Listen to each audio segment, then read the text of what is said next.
Hello guys, I am Satyam Bhadoria and in this video we are going to see the basics of the JavaScript part 6 where we will going to see callback functions, promise and async await. So let's begin. तो callback function क्या होते हैं? तो अगर किसी function को हम किसी दूसरे फंक्शन में एज अ आर्गुमेंट पास कर दें और फिर वो दूसरा फंक्शन उस आर्गुमेंट को लेके उस फंक्शन को कॉल कर दे तो वो फंक्शन की टर्म कहलाती है कॉलबैक फंक्शन। ठीक है, मीन्स अगर हम एक नॉर्मल फंक्शन देखें पहले तो हम क्या करते हैं कि एक फंक्शन लिखा, ठीक है, और या फिर ये कहते हैं इसको नाम देते हैं शो मैसेज और मैसेज क्या है वो देन कंसोल डॉट लॉग। ठीक है, एंड एक हमने दूसरा फंक्शन बनाया function add which will take x1 x2 और ये क्या करेगा प्लस करेगा इन दोनों को। ठीक है,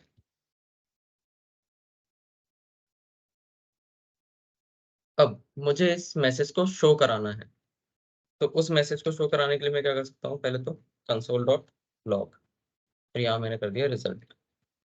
ठीक है, इस मेथड को मैं करा लेता हूँ कॉल।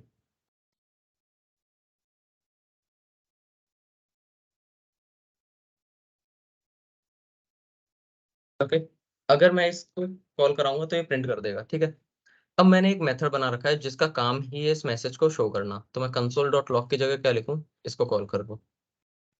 ठीक है, देन मैं प्रिंट करता हूं तो ये आता है।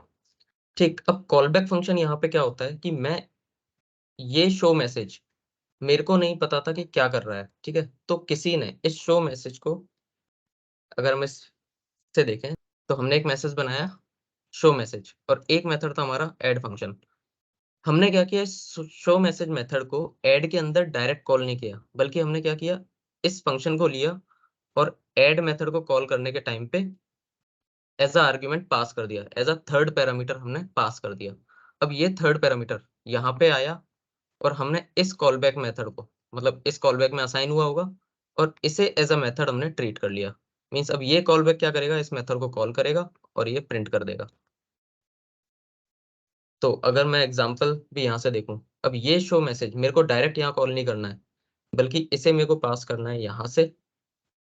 अब यहाँ से पास किया तो ये थर्ड पैरामीटर इसका बन जाएगा एक, कुछ भी नाम दे सकते हैं यहाँ पे, एक्स वाई जेड, कुछ भी दे दिया मैंने नाम। और ये एक्स वाई जेड क्या आ रहा है, मुझे पता है कि ये एक्स वाई जेड मेथड आ रहा है, एक फंक्शन आ रहा है, तो इसको मैंने एज अ फंक्शन ट्रीट कर लिया। और मेरा ये फंक्शन एक आर्ग्यूमेंट ले रहा है जो मेरे को पता है, तो मैंने उस आर्ग्यूमेंट को भेज दिया वहां पे। तो अब अगर मैं इसे रन करके देखता हूँ तो आंसर प्रिंट। इट मीन्स क्या हुआ कि ये मेथड, मान लो किसी ने एक मेथड लिया, वो एक्सपोज करके मेरे को दे दिया। ठीक है, कि शो मैसेज नाम का एक मेथड है जो कुछ इनपुट लेगा और वो इस इनपुट को किसी भी तरीके से प्रिंट करा देगा कंसोल पे। हमें बस क्या करना है कि अपना कोई भी फंक्शन कॉल करते टाइम उस शो मैसेज को पास कर देना है और फिर वो शो मैसेज यहाँ पे करेगा। अब अगर मैं इसका दूसरा एग्जांपल लूँ कि मेरे को इस कॉलबैक को यूज ही क्यों करना है, मेरे पास जब डायरेक्ट मेथड था शो मैसेज तो मैंने डायरेक्ट ही यूज क्यों नहीं किया, क्यों मैं फालतू में इतनी किया और मैंने एक अलग से पास किया मेथड, क्यों डायरेक्टली यूज नहीं किया। तो एक सिनेरियो लेते हैं हम। कैसे सिनेरियो, कि मेरा एक मेथड है और यहाँ मैं कर रहा हूँ परफॉर्म कैलकुलेशन। ठीक है,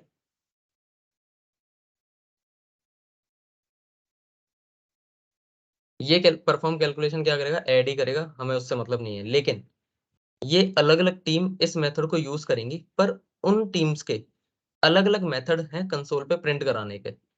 तो एक मैसेज करा लेता हूँ मैं शो मैसेज 1, दूसरी टीम का करा लेता हूँ शो मैसेज 2, और इसका तरीका होगा द सम इज मैसेज। ठीक है, जो पहली टीम थी उसने कहा कि हम तो ऐसे लिखेंगे, addition of two number is message. तो ये दो टीमें थी, दोनों ने अपने अपने मेथड बना रखे थे और उन्हें सेम मेथड यूज करना है ये वाला परफॉर्म कैलकुलेशन के लिए। तो होगा क्या, अब इससे फायदा क्या मिला हमें, कि अगर ये कॉलबैक जैसा फीचर नहीं होता तो दोनों टीमों को इस मेथड की एक रेप्लिका बनानी होती कि एक टीम ये कॉल कर रही होती और दूसरी टीम ये कॉल कर रही होती, ठीक है? या फिर कहीं न कहीं उन्हें एक थर्ड पैरामीटर भेजना होता और ये एक्स-वाई-ज़ेड कोई कॉल बैक मेथड नहीं होता, ये एक कंडीशन होती कि एक्स-वाई-ज़ेड टीम 1 वाला है, तो शो मैसेज पहला वाला कॉल करना है, ठीक है? और अगर ये टीम 2 का मेथड है, तो मेरे को कौन-सा वाला प्रिंट करना होगा? दूसरा वाला मेथड।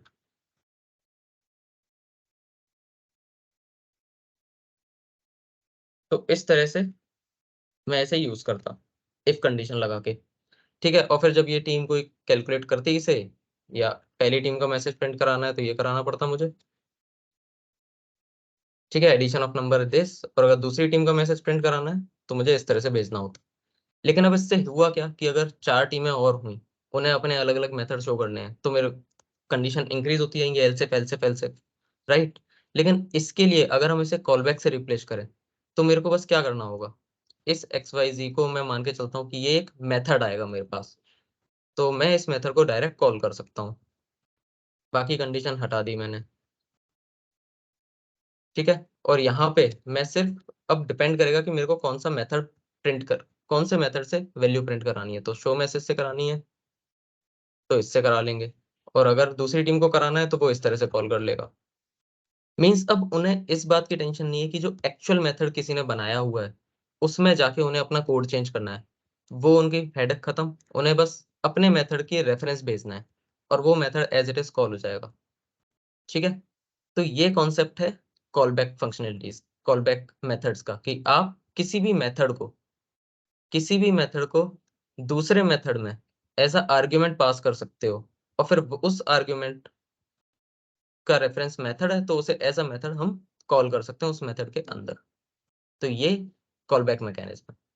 ये जो कॉलबैक था ये समझाने के लिए तो ठीक था कि हम कैसे कॉलबैक को यूज़ करते हैं, पर कॉलबैक का एक्चुअल यूज़ आता है असिंक्रोनस जावास्क्रिप्ट में, ठीक है? असिंक्रोनस जावास्क्रिप्ट क्या है कि कोई भी हमारा पीस ऑफ कोड है। अभी यहाँ पे अगर मैं देखूँ पीस ऑफ कोड क्या चल रहा है कि परफॉर्म कैलकुलेशन कॉल हुआ, उसने ये लाइन एग्ज़ीक्यूट की, फिर उसने ये लाइन एग्ज़ीक्यूट की और यहाँ से कंट्रोल गया इनमें इस किसी लाइन में। ये एक काइंड ऑफ सिंक्रोनस है कि line by line he execute होगा, ठीक है? पर जावास्क्रिप्ट एक फंक्शनैलिटी देता है असिंक्रोनस की भी। मीन्स आप एक दूसरे पीस ऑफ कोड को पैरेलली एग्ज़ीक्यूट कर सकते हो, ऐसा जावास्क्रिप्ट कहता है या ऐसा मान के चलते हैं कि हमारे 2 पीस ऑफ कोड हैं, वो एक साथ रन टाइम पे पैरेलल एग्ज़ीक्यूट होंगे, तो हमारा आंसर जल्दी आ जाएगा। ठीक है, तो वो असिंक्रोनस मेथड्स कैसे काम करते हैं कि फॉर एग्ज़ाम्पल जावास्क्रिप्ट में एक असिंक्रोनस है टाइम आउट। ये क्या करता है कि पर्टिकुलर टाइम इंटरवल के बाद जैसे ही हमने जो इसमें टाइम देंगे इन मिलीसेकंड्स तो ये हो गया 1 सेकंड, तो 1 सेकंड बाद इसमें यहाँ पे जो कोड होगा हमारा, जो भी हम यहाँ पे मेथड पास करते हैं, जो भी मेथड यहाँ यूज़ करेंगे, वो 1 सेकंड बाद कॉल हो जाएगा। ये मीनिंग होता है मीन्स कोई भी एसिंक्रोनस फंक्शन है ये बार-बार एग्ज़ीक्यूट होगा, ठीक है? तो यहाँ पे हमें इस कॉलबैक मैकेनिज़्म को यूज़ करना होता है। तो अगर मैं एक मेथड बनाऊँ, ठीक है? और यहाँ पे मैं कहता हूँ कंसोल डॉट लॉग,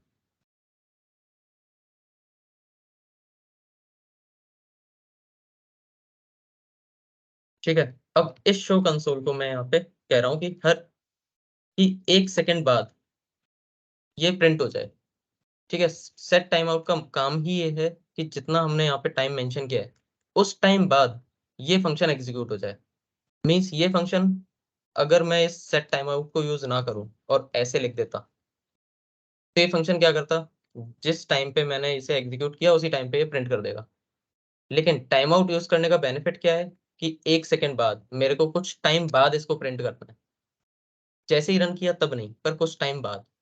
तो ये थोड़ी देर वेट करेगा और फिर प्रिंट कर देगा। यही अगर मैं इसको थोड़ा-सा इसका टाइम बढ़ा दूँ, तो ये मैंने एंटर कर दिया, अब यहाँ पे वेट करेगा ये 5 सेकंड तक काउंट करेगा 1, 2, 3, 4, 5 और जैसे ही 5 सेकंड कंफर्म ये मेथड को कॉल कर देगा और यहाँ पे मेथड हो गया प्रिंट। तो कॉलबैक का मेन पर्पज़ होता है असिंक्रोनस जावास्क्रिप्ट में यूज़ करने के लिए। ऐसे एक और मेथड देख लेते हैं सेट इंटरवल। सेट इंटरवल कहता है कि हर मेंशन्ड टाइम में इस मेथड को कॉल करो। मीन्स जैसे टाइम होता जाए इस मेथड को बार-बार रिपिटेटिवली कॉल करते रहो। ये इंटरवल का काम है। 1 सेकंड हुआ टाइम आउट, फिर 1 सेकंड हुआ टाइम आउट, फिर 1 सेकंड, इस तरह से चलेगा। ठीक है? और ये तब तक चलता रहेगा जब तक हम इसे बंद ना करें। तो ये एक दूसरा एसिंक्रोनस मेथड है जावास्क्रिप्ट का, प्रॉमिस। तो प्रॉमिस क्या करता है कि जैसे फॉर एग्जांपल मान लो हमारा एक पीस ऑफ कोड है, ठीक है? मैंने लिखा let name equals to something, ठीक है? उसके बाद एक और वेरिएबल इनिशियलाइज़ कर दिया नेम 2, फिर एक और इनिशियलाइज़ कर दिया ये 3, फिर एक कोई मैंने एपीआई कॉल कर ली मान लो, ठीक है? ये एपीआई यूआरएल दी, फिर इसके बाद यहाँ से कुछ मेरे को रिजल्ट मिला और फिर इस रिजल्ट के बेसिस पे मैंने कोई एक और वेरिएबल स्टोर करा लिया, ठीक है? तो ये क्या हो रहा है? ये एक सिंक्रोनस प्रोसेस है कि पहले ये लाइन एग्जीक्यूट हुई, फिर ये, फिर ये, फिर एक एपीआई कॉल हुई। अब ये एपीआई ने कितना टाइम लिया मुझे नहीं पता। 1 सेकंड ले सकती है, 2 सेकंड ले सकती है या 1 मिलीसेकंड में भी ये रिप्लाई कर सकती है। पर मेरे को इस एए की वैल्यू के लिए वेट करना पड़ेगा, जब तक ये मेरे को रिजल्ट ना दे। और फिर जब रिजल्ट देगी तब फिर मेरा ये नेम फॉर इनिशियलाइज़ होगा और फिर मैं इसको यूज़ करूँगा। ठीक है? तो ये काइंड ऑफ है प्रोड्यूसिंग कोड, जो मीन्स टाइम लेगा कुछ भी एक्टिविटी परफॉर्म करने के लिए। ठीक है? ऐसे ही दूसरा होता है कंज्यूमिंग कोड। मीन्स मीन्स ये हो गया प्रोड्यूसिंग कोड। अब जब यहाँ से कुछ डेटा आएगा, तो उस डेटा से मैं अपना दूसरा कोई ऑपरेशन है या लॉजिक है वो परफॉर्म करूँगा, उसे हम कहते हैं कंज्यूमिंग कोड। ठीक है? और प्रॉमिस क्या करता है? इसी प्रोड्यूसिंग कोड और कंज्यूमिंग कोड को लिंक कर देता है। और प्रॉमिस ये भी कहता है कि कुछ भी हो जाए, मैं रिजल्ट ज़रूर दूँगा, भले फिर वो सक्सेस हो या फेलियर हो, पर रिजल्ट ज़रूर आएगा। किसी ने मूवी देखी है शेरशाह? वो डायलॉग बोलता है कि तिरंगे लहरा कर आऊँगा या फिर उसमें लिपट कर आऊँगा, पर आऊँगा ज़रूर। तो वो क्या है? एक प्रॉमिस है, ठीक है? कि कुछ भी हो जाए, अगर मुझे कॉल किया, तो मैं रिज़ल्ट ज़रूर दूँगा। फिर मैं सक्सेसफुल रिज़ल्ट दूँ या फेलियर रिज़ल्ट दूँ, पर रिज़ल्ट ज़रूर दूँगा। ऐसा नहीं होगा कि कॉल कर दिया, अब रिज़ल्ट आ ही नहीं रहा है। दिन हो गए, दिनों बीत गए, साल बीत गए, पर रिज़ल्ट नहीं आया, ऐसा नहीं होगा। प्रॉमिस मीन्स प्रॉमिस कि रिज़ल्ट पक्का देगा वो। इसका एग्ज़ाम्पल देख लेते हैं। सिंटैक्स वैसे यहाँ पे मैंने दिया हुआ है कि प्रॉमिस कैसे क्रिएट करते हैं, पर हम कोड के थ्रू देखते हैं। तो लेट्स क्रिएट वन प्रॉमिस। ठीक है? यहाँ पे क्या न्यू, तो सिंटैक्स के लिए प्रॉमिस मान के चलो एक टेम्पलेट है, हम उस टेम्पलेट का एक न्यू इंस्टेंस क्रिएट कर रहे हैं एज़ अ प्रॉमिस। ठीक है? ये प्रॉमिस क्या करता है? फंक्शन लेता है, मीन्स अब यहाँ पे वापस से आ गई बात कॉल बैक की। तो ये एक फंक्शन अपने अंदर गैदर करता है और ये उस फंक्शन की बॉडी। ये फंक्शन 2 पैरामीटर लेगा अपने पास, रिज़ॉल्व या इसका कुछ भी नाम दे सकते हो और रिजेक्ट। ठीक है? पहला पैरामीटर होता है रिज़ॉल्व, जो बताएगा कि सक्सेसफुल हो गया है और ये लो पकड़ो अपना रिज़ल्ट, और रिजेक्ट बताएगा कि फेल हो चुका है और ये लो अपना रीज़न। ठीक है? अब यहाँ पे मैंने मान लो कोई कंडीशन लगा दी, if true then resolve, else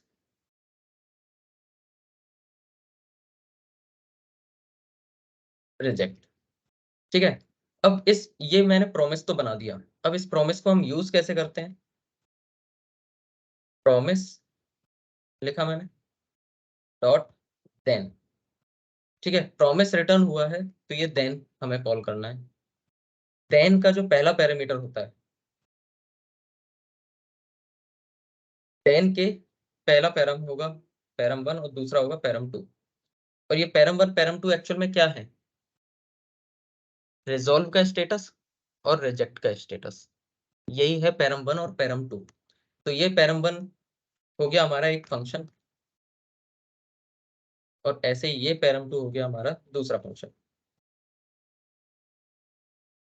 जब रिज़ॉल्व ने जब प्रॉमिस ने कुछ रिज़ॉल्व किया, तो वो 100% कुछ ना कुछ डेटा भेजेगा। ठीक है? तो मैंने यहाँ से डेटा भेजा। ऐसे ही जब रिजेक्ट होगा, तो वो भी कुछ ना कुछ डेटा भेजेगा। ये कंडीशन ही मान के चलो कि प्रॉमिस फंक्शन जब कुछ रिज़ॉल्व या रिजेक्ट करेगा, तो वो डेटा भेजता है। अब जब ये डेटा आएगा, तो पहला पैरामीटर होता है सक्सेस का, तो यहाँ पे हमने एक ले लिया इसका रिज़ल्ट। और दूसरा पैरामीटर होता है एरर का या फेलियर का, तो इसके लिए हमने कह दिया एरर। ठीक है, अब ये जो एरर आया इसको मैंने यहाँ पे प्रिंट कराया। सिमिलरली जब यहाँ पे एरर आया तो मैंने इस एरर को भी प्रिंट करा लिया। ठीक, लेट्स सी ये किस तरह से रिजल्ट देगा। तो प्रॉमिस कॉल हुआ, हमने यहाँ पे अपना प्रिंट कराया था, प्रॉमिस कॉल हुआ। जैसे ही प्रॉमिस का ये रिजॉल्व मेथड कॉल हुआ, कंट्रोल जाएगा देन के अंदर, मेथड उसने रिजल्ट भेजा था सक्सेस, तो इस आरईएस में वैल्यू असाइन हो गई सक्सेस की, और फिर हमने वही वैल्यू प्रिंट करा ली। अब अगर यही वैल्यू होती कुछ फॉल्स टाइप से, ठीक है, तो अब जब ये फॉल्स है तो 100% ये रिजेक्ट करेगा प्रॉमिस को।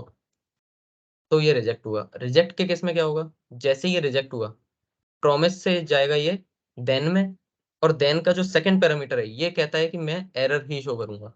तो यहाँ से जो मैंने फेलियर भेजा ये एरर में असाइन हुआ, और यहाँ पे इसने एरर को प्रिंट करा दिया। ठीक है, लेकिन प्रॉमिस का एक और एग्जांपल देखते हैं, या फिर इसी में अब दूसरा एक और, पहले यहाँ पे देखते हैं, कवर करते हैं एक और चीज। ठीक है, तो ये होता है प्रॉमिस डॉट देन। तो अगर मैं देखूं तो प्रॉमिस डॉट देन, पहला आर्ग्यूमेंट किसका है, सक्सेस फंक्शन, और दूसरा आर्ग्यूमेंट किसका है, एरर फंक्शन। ठीक है, अब ये सक्सेस फंक्शन आप अलग से बना सकते थे, लाइक इस तरह से।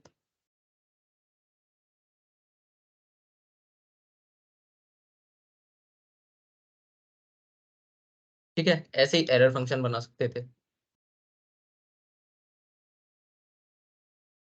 यहाँ पे मैंने लिख दिया रिजल्ट, और ये किया कंसोल डॉट लॉग।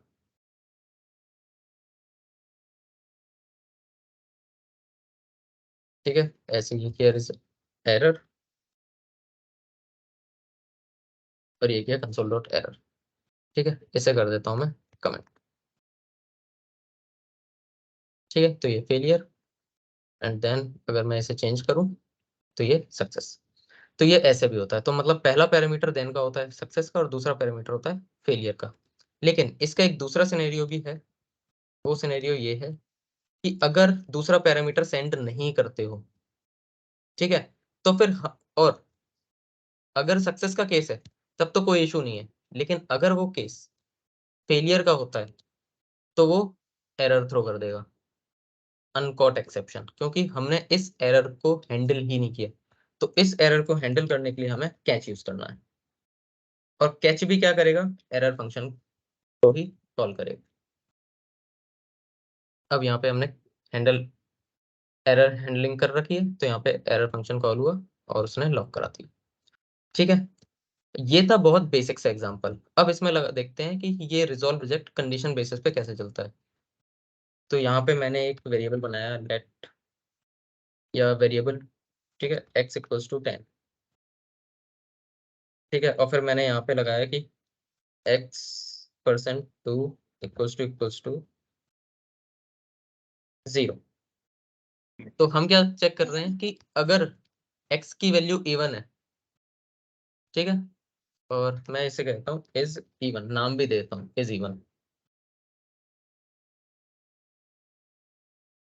ठीक है, x की वैल्यू इवन है तो प्रिंट करा दो इवन, और x की वैल्यू ऑड है तो प्रिंट कराओ ऑड, काइंड ऑफ दिस। ठीक है, तो ये इवन और इसी को ऑड बना दिया, तो ये ऑड। ठीक, लेकिन प्रॉमिस, ये बेसिक प्रॉमिस हो गए। एक्चुअल में प्रॉमिस की फंक्शनैलिटी कहाँ आएगी, जब हमारी कोई लॉन्ग रनिंग टास्क है या long running piece of code है, और उसे हमें पैरेलली एग्जीक्यूट करना है, तो हम क्या करेंगे, हमारा पूरा कोड यहाँ पे लिखेंगे, जितना भी हमारा कोड है। ठीक है, पूरा कोड लिखा, उसने हो सकता है 1 सेकंड, 2 सेकंड, 3 सेकंड, 5 सेकंड या 1 मिनट पूरा लगाया जितना भी, और फिर फाइनली जब उसका आंसर आया तो उसने कर दिया रिजॉल्व। अब इससे होगा क्या, वो भी देखते हैं कि क्या वाकई में असिंक्रोनस प्रोसेस हो रही है या नहीं। ठीक है, इसको हटाता हूं मैं, ये इज इवन है, और यहाँ करता हूं मैं कंसोल। ठीक है, और यहाँ लगाया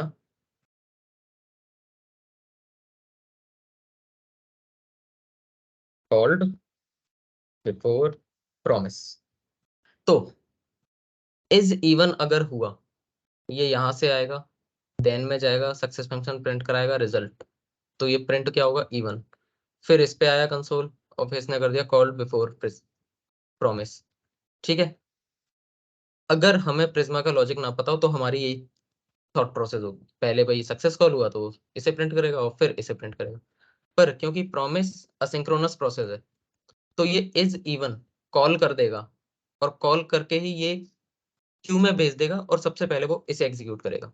मतलब कंट्रोल इस लाइन पे पहुंच जाएगा हमारा, इज इवन कॉल करते ही कंट्रोल इस लाइन पे जाएगा और जब उसे रिजॉल्व हो जाएगा तब वो फिर देन में आएगा। ठीक है, तो इसे प्रिंट कराया, तो क्या हुआ, कॉल्ड बिफोर प्रॉमिस, और फिर उसने बताया कि नंबर क्या है, ऑड, विच मीन्स कि उसने इस इवन को कैलकुलेट करते हुए कोड का वेट नहीं किया, इस पीस ऑफ कोड का वेट नहीं किया कि पहले ये कंप्लीट हो उसके बाद मैं नेक्स्ट लाइन पे जाऊं। उसने कहा कि ये मैं कंप्लीट करता रहूंगा, नेक्स्ट लाइन को कंप्लीट कर दो। ठीक है, तो यहाँ प्रॉमिस के असिंक्रोनस हम देख सकते हैं कि ये कैसे ये असिंक्रोनसली वर्क करता है, कि उसने यहाँ से कॉल कर दिया और छोड़ दिया और उसने कहा कि एग्जीक्यूट नेक्स्ट लाइन, जब, ठीक है, और जैसे ही वो प्रॉमिस जैसे ही वो रिजॉल्व कर देगा सक्सेसफुल मैसेज वो प्रिंट कर देगा, देन के पास कंट्रोल जाएगा वो प्रिंट कर देगा। ठीक है, तो ये बिहेवियर इसे एसिंक्रोनस बनाता है प्रॉमिस का, कि वो उस पीस ऑफ लाइन पे वेट नहीं करेगा बल्कि नेक्स्ट लाइन पे कंट्रोल पहुंचा के बाकी कोड को एग्जीक्यूट करता रहेगा। ये फंक्शंस इस तरह से हैं। हमने एक एरो फंक्शंस पढ़े थे तो उसे भी यूज कर सकते हो इस तरह से, मीन्स हमारा जो नॉर्मल फंक्शन है वो एरो फंक्शन में कन्वर्ट हो गया, ये तब भी काम करेगा। ऐसे ही यहाँ पे ये जो सक्सेस फंक्शन है इसकी डेफिनेशन क्या थी, ये, तो इसे लेता हूँ और इसे भी उसी में कन्वर्ट कर देते हैं, रिजल्ट इक्वल्स टू ये। ऐसे ही कैच फंक्शन,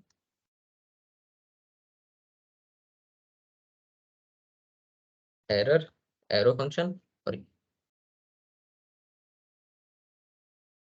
ठीक है, तो हम नॉर्मल फंक्शंस को रिप्लेस करके एरो फंक्शंस भी यूज कर सकते हैं, because function is a function, doesn't matter which type of function.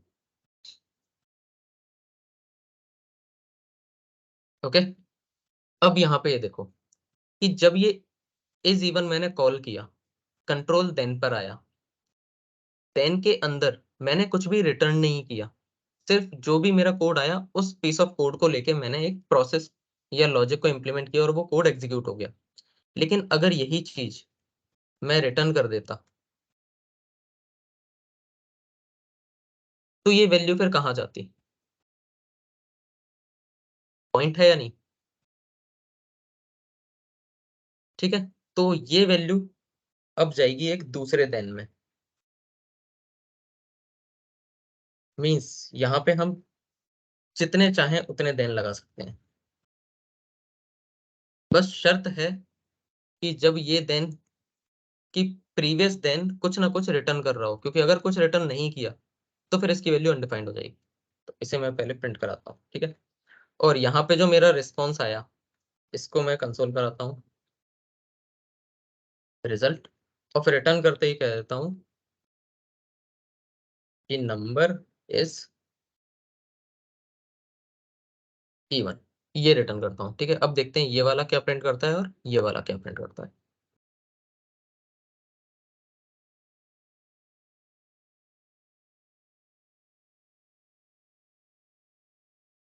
इसको हटा देते हैं, इसकी नीड नहीं है। ओके, तो ये देखो, पहले देन के पास जब कंट्रोल गया, न्यू प्रोमिस ने रिजॉल्व किया, देन पे आया, देन ने उस रिजल्ट को प्रिंट किया और फिर रिटर्न कर दिया। जब ये रिटर्न करेगा ना तो फिर से एक तरह से ये एक और प्रॉमिस रिटर्न हो गया। ठीक है, जब ये प्रॉमिस रिटर्न हुआ तो फिर से कंट्रोल आया इस देन के पास। अब यहाँ पे रिस्पॉन्स की वैल्यू क्या है, ये वाली वैल्यू है, तो इस रिस्पॉन्स को हमने प्रिंट करा दिया। ठीक है, तो ऐसे ही, और अगर मैंने जस्ट इन केस यहाँ से कुछ भी रिटर्न नहीं किया होता तो ये सेकंड टाइम पे अनडिफाइंड प्रिंट करा देगा इस तरह से, क्योंकि मैंने यहाँ से कुछ रिटर्न नहीं किया तो फिर इस देन की नीड नहीं है। ठीक है, कई बार इसका यूज कैसे आता है कि फॉर एग्जांपल मैंने यहाँ से एक जेसन भेजा, लेकिन वो जेसन एज अ स्ट्रिंग आया, मीन्स मान लो कोई एपीआई कॉल की, उस एपीआई ने एज अ स्ट्रिंग भेजा मेरे को जेसन का, ठीक है, तो नेम समथिंग, तो मेरा पहला देन क्या करेगा, इसको जेसन में पार्स करेगा, ठीक है, आरईएस, और दूसरा देन क्या करेगा, उस जेसन पे फिर कुछ भी परफॉर्म कर सकता है, जैसे रीजन डॉट नेम।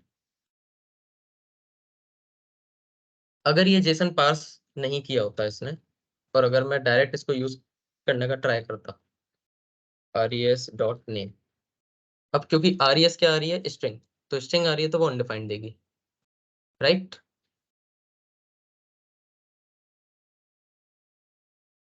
तो आरईएस डॉट नेम तो कुछ होगा ही नहीं, क्योंकि आरईएस एक स्ट्रिंग है, तो हमने उसे पार्स किया और फिर रिटर्न कर दिया, तो दूसरे देन के पास जो आरईएस आया, ये क्या आया, जेसन आया, तो फिर जेसन डॉट नेम तो हम कर सकते हैं, और वहां से उसने प्रिंट किया।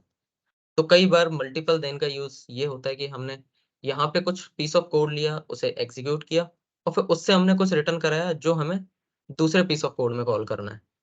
मीन्स दो अलग अलग फंक्शन है, अलग अलग काम करेंगे, पर एक फंक्शन दूसरे फंक्शन का रिजल्ट एज ए इनपुट लेगा, तो फिर हमें दूसरे देन की नीड पड़ती है। इसका एक एग्जांपल और देखते हैं कि ये तो अभी हम बस एक एज अ इवन एक क्या बना दिया हमने, वेरिएबल। अब अगर मेरे को इसी को एज अ मेथड बनाना हो, ऐसा मेथड जो इनपुट भी लेता हो, तो इस इवन को मैंने एक बनाया मेथड, ठीक है, ये हमारा प्रॉमिस का क्या है, कोड है, तो इसको हम कर लेते हैं कॉपी। अब इस इवन को मैंने एक बना दिया मेथड, ठीक है, और ये मेथड रिटर्न करना चाहिए प्रॉमिस, तो ये हमने रिटर्न करवा दिया एक प्रॉमिस, और ये मेथड अब क्या कर सकता है, डायनेमिक तरीके से एक वैल्यू ले सकता है x, और फिर इस प्रॉमिस के अंदर हमने अपना कोड लिख दिया, ठीक है। आइदर इस प्रॉमिस के अंदर कोड लिख सकते हो, या फिर ऐसे भी लिख सकते हो, const वैल्यू इवन,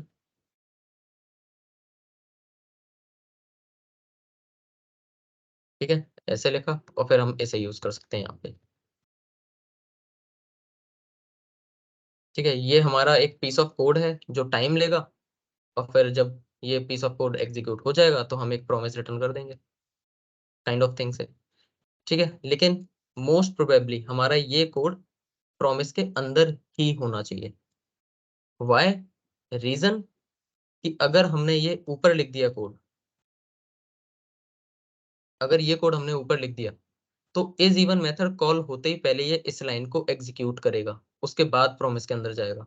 लेकिन अगर मैंने इसे यहाँ पे लिख दिया, तो ये पहले प्रॉमिस रिटर्न कर देगा, और कंट्रोल हमारी दूसरी लाइन पे पहुंच जाएगा, और फिर पैरेलली इस पीस ऑफ कोड को एग्जीक्यूट करता रहेगा, ठीक है। इसलिए रिमेंबर कि जब भी हम प्रॉमिस लिखें, हम किसी मेथड को अगर प्रॉमिस बना रहे हैं, तो उसका मोस्टली कोड या जो भी लॉन्ग रनिंग कोड है, वो प्रॉमिस के अंदर ही हो, ओके।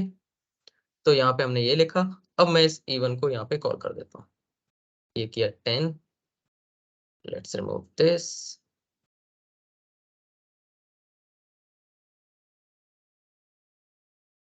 और यहाँ एग्जीक्यूट करा है, तो ये नेम प्रिंट होगा, क्योंकि 10 इवन है।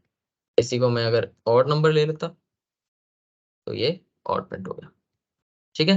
तो हम किसी मेथड से भी प्रॉमिस रिटर्न कर सकते हैं। नेक्स्ट है असिंक अवेट, ठीक है। तो असिंक अवेट दो कीवर्ड हैं। अगर मैं असिंक कीवर्ड को किसी भी मेथड के आगे लगा देता हूं, तो वो मेथड एक तरह से प्रॉमिस बन जाता है। मतलब मेरे को अलग से न्यू प्रॉमिस लिखने की जरूरत नहीं है, वो मेथड इंस्टेंट प्रॉमिस बन जाएगा।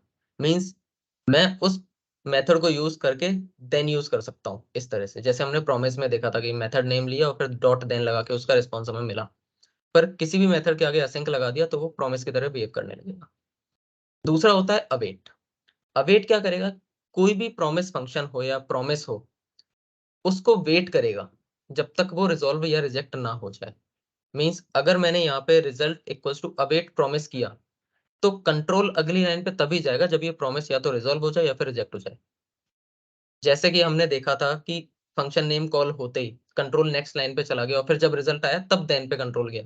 ऐसा अवेट के केस में नहीं होता। अवेट का क्या कहता है कि जब तक प्रॉमिस रिज़ॉल्व या रिजेक्ट ना हो जाए, तब तक रुको और जब रिज़ॉल्व हो जाए, तो उसकी वैल्यू लो और फिर आगे बढ़ो। ये पर्पज़ है असिंक और अवेट का। तो फंक्शन प्रैक्टिस, ठीक है? और इस फंक्शन को हमने बना दिया असिंक।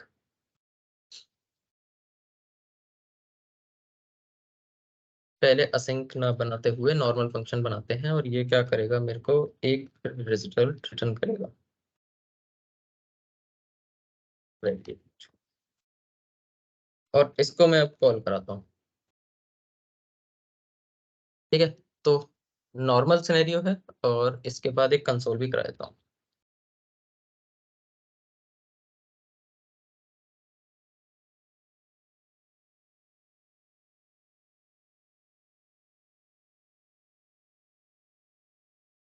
ठीक है, इसकी वैल्यू भी मैं प्रिंट करा देता हूँ यहाँ पे इस तरीके से।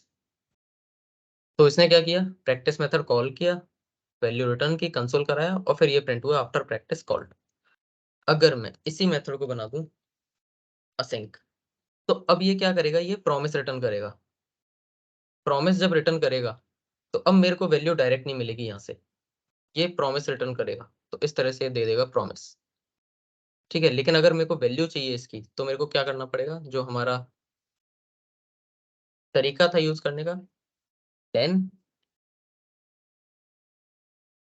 और इस देन के अंदर हमारा रिजल्ट, और यहाँ पे मैं अपना कंसोल करा सकता हूँ, ठीक है? इस तरह से।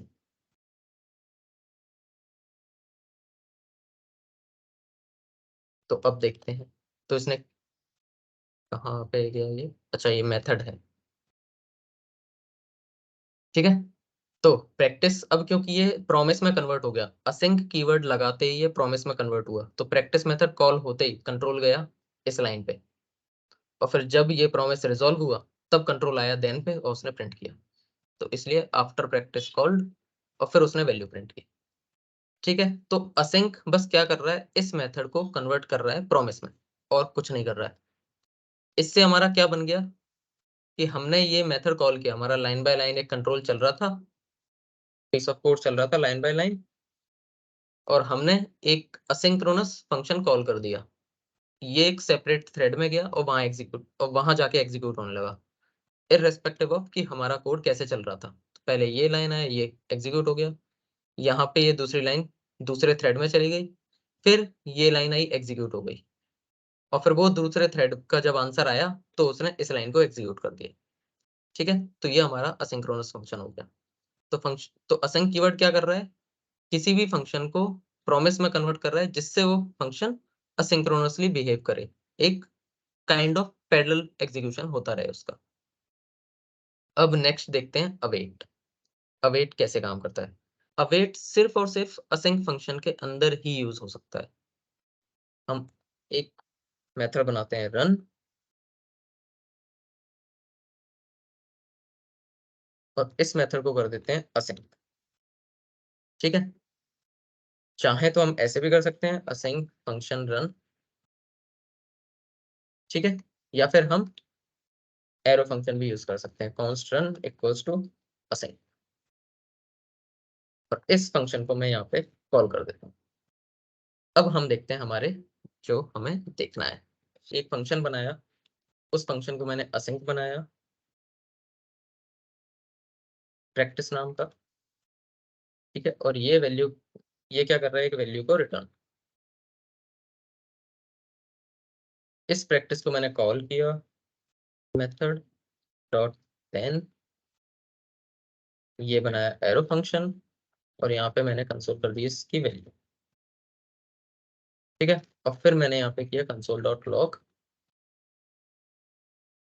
और यहाँ पे मैंने करा दिया आफ्टर प्रैक्टिस, ठीक है?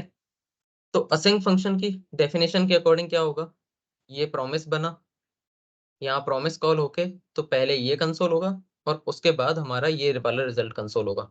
ये असिंक की डेफिनेशन है। पर अवेट कहता है कि जब तक ये रिजॉल्व ना हो जाए, प्रैक्टिस मेथड जब तक ये अपना रिजल्ट ना दे दे, तब तक नेक्स्ट लाइन पे कंट्रोल जाना ही नहीं चाहिए, मतलब जब तक 6th लाइन पूरी तरह से कंप्लीट ना हो जाए तब तक नेक्स्ट लाइन पे ना जाए। तो हम क्या करेंगे, यहाँ पे लगाएंगे अवेट, ठीक है। और अवेट लगाते ही इन सबकी नीड खत्म। मीन्स जब तक ये फंक्शन एग्जीक्यूट होगा,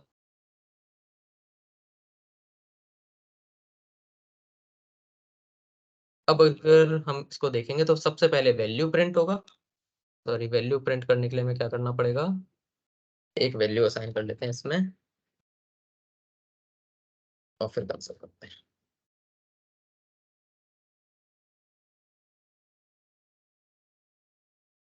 ठीक है, तो ये देखो, इसने पहले इस प्रैक्टिस मेथड का वेट किया, वैल्यू आई जो यहाँ से रिटर्न हुई, और यहाँ पे हमने कंसोल कराया, उसके बाद फिर यहाँ पे गया। ठीक है, अगर यही मैं अवेट नहीं लगाता काइंड ऑफ, तो मेरे को क्या लगाना पड़ता, देन। उस देन में मैं यहाँ लिखता अपना कोड पूरा का पूरा एज इट इज वापस से,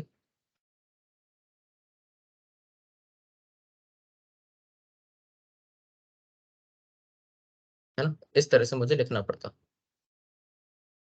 ये वैल्यू क्या रिटर्न कर देगा मेरे को, प्रॉमिस। तो प्रॉमिस प्रिंट हो गया हमारा कंसोल, आफ्टर प्रैक्टिस प्रिंट हुआ, और फिर लास्ट में हमारा प्रिंट हुआ ये जो उसकी वैल्यू आई रिजॉल्व होते ही।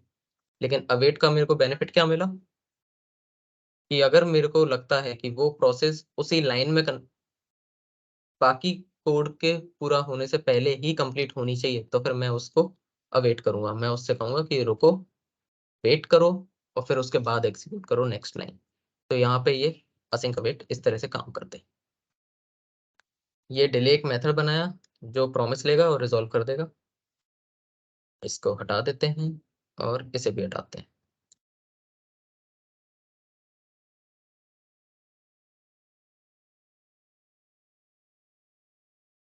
ठीक है, ये हो गया कॉल्ड इंस्टेंट। अब मेरे को ये लाइन एग्जीक्यूट तो करनी है, पर कुछ देर बाद, टाइप ऑफ 1.5 सेकंड पर एक ऑर्डर में ही एग्जीक्यूट करनी है। पहले ये प्रिंट हो जाए, फिर ये प्रिंट हो जाए, ठीक है। उसके बाद अगर मैंने कोई कोड लिखा होता तो वो प्रिंट हो जाए, इस तरह से। तो मैं क्या करूंगा, इस फंक्शंस को अवेट कर दूंगा। ठीक है, अवेट करते ही ये यहाँ पे प्रिंट होने के बाद इतनी देर वेट करेगा जब तक ये प्रॉमिस रिजॉल्व ना हो जाए, तब तक ये वेट करेगा। और रिजॉल्व कब होगा प्रॉमिस, जब ये सेट टाइम आउट का फंक्शन कंप्लीट होगा। तो ये उतनी देर वेट करेगा, उसके बाद फिर कंट्रोल इस लाइन पे जाएगा। ठीक है, तो कई बार जावा स्क्रिप्ट में हमें किसी पर्टिकुलर पीस ऑफ कोड में डिले लगाना होता है, तो हम डायरेक्ट सेट टाइम आउट को यूज नहीं कर सकते। हमें बस अगली लाइन को एग्जीक्यूट करने से पहले कुछ देर रुकना है। पर हम सेट टाइम आउट यूज करेंगे तो उसकी थ्रेड ही अलग हो जाएगी। हमारा नेक्स्ट लाइन कुछ लिखा हुआ है, नेक्स्ट लाइन कुछ भी है, तो वो एग्जीक्यूट हो जाएगा और हमें पता भी नहीं चलेगा। तो हम क्या करते हैं, एक प्रॉमिस बना देते हैं और उसको एज अ डिले यूज कर लेते हैं कि इतनी देर का हमें डिले करना है। अब इसमें, इस डिले मेथड में एक बेनिफिट ये है कि हम यहाँ से भी टाइम पास कर सकते हैं।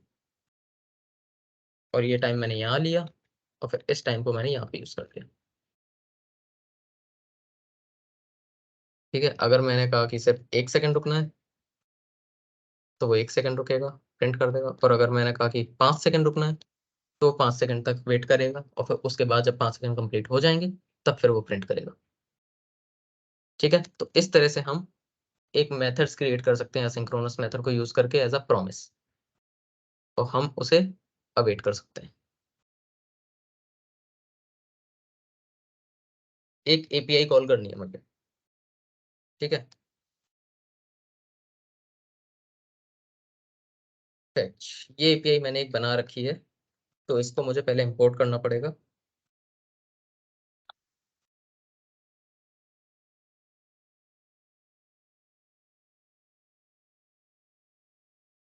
ये फैच क्या है, प्रॉमिस है एक, जिसमें मैं एक एपीआई ऐड ऐड करूंगा। ठीक है, और बेस्ड ऑन दैट वो एपीआई कितना टाइम लेती है आई डोंट नो, वो मेरे को एक रिस्पॉन्स देगी कुछ टाइम बाद। ठीक है, तो मेरे को नहीं पता, और मैं वेट नहीं कर सकता, काइंड ऑफ कि मैं वेट नहीं कर सकता और मेरे को अपना next line of code execute करना है। ठीक है। तो मैं क्या करता हूँ, नॉर्मल फैच को बस कॉल किया और फिर जब वो कंप्लीट हो जाए तो फिर मैंने उसमें देन यूज किया, काइंड ऑफ। और अगर वो एपीआई कुछ एरर दे तो मैंने कैच लगा दिया। ठीक। तो एरर को मैं कंसोल प्रिंट करा लेता हूँ और रिस्पॉन्स को भी अभी के लिए हम कंसोल कर लेते हैं कि क्या रिस्पॉन्स आया, हम चेक करें। ठीक है। अब ये एपीआई है तो ये अगर जब सक्सेसफुल एपीआई रिजल्ट करेगी, जब भी ये एपीआई सक्सेसफुल रिटर्न करेगी तो एक जेसन डेटा रिटर्न कर रही है मुझे ये एपीआई। ठीक है। तो यहाँ से मैं करता हूँ कंसोल डॉट लॉग एपीआई,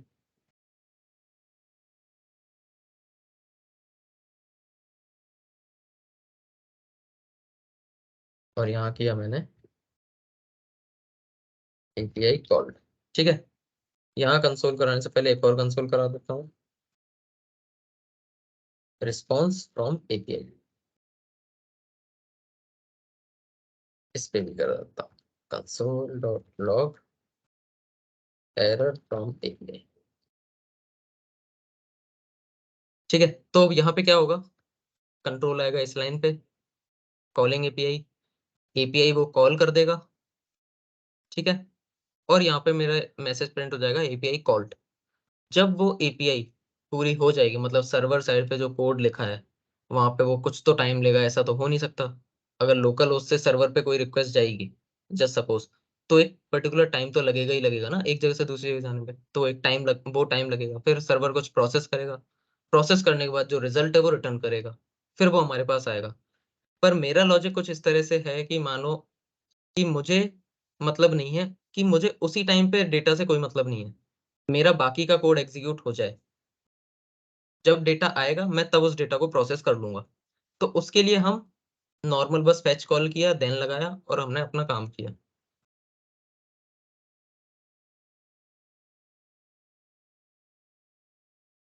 ठीक है।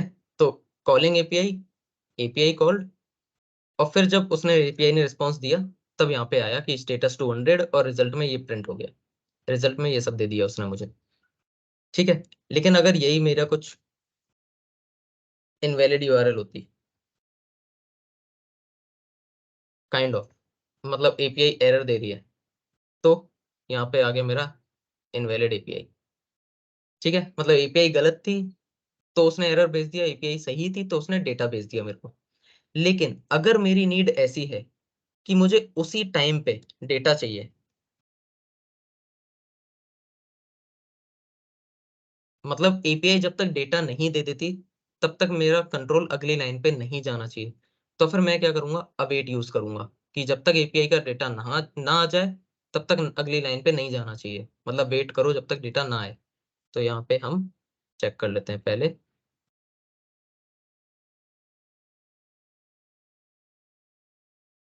ठीक है। यहाँ पे मैंने चेक किया कॉलिंग एपीआई, टाइम ले रहा है, टाइम ले रहा है, कुछ टाइम बाद फिर ये कॉल हुआ। अब हमने इसे प्रिंट नहीं कराया इसलिए हमें पता नहीं चला, ये डेटा प्रिंट कर रहा है, ये कॉलिंग एपीआई। फिर उसने वेट किया, पूरा डेटा जब आ गया प्रिंट कर दिया, तब उसने फिर नेक्स्ट लाइन को प्रिंट किया। ठीक है। तो अगर हमारी नीड है कि जब तक डेटा ना आ जाए तब तक वेट करना है तो फिर हमें अवेट यूज करना है। और अगर हमारी नीड है कि ठीक है जब डेटा आएगा तब का तब प्रोसेस कर लेंगे, अभी तो हमारा कोड एग्जीक्यूट करने दो, तो उस टाइम पे हमें अवेट यूज नहीं करना है। ठीक है।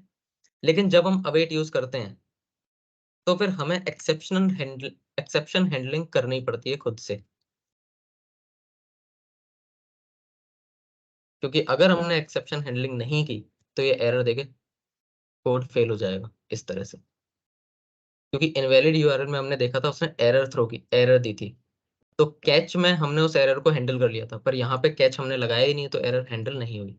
तो इस केस में फिर हमें अलग से एक्सेप्शन हैंडलिंग करनी पड़ती है यूजिंग ट्राई कैच ब्लॉक। तो आज का सेशन बस यही था। Thank you guys.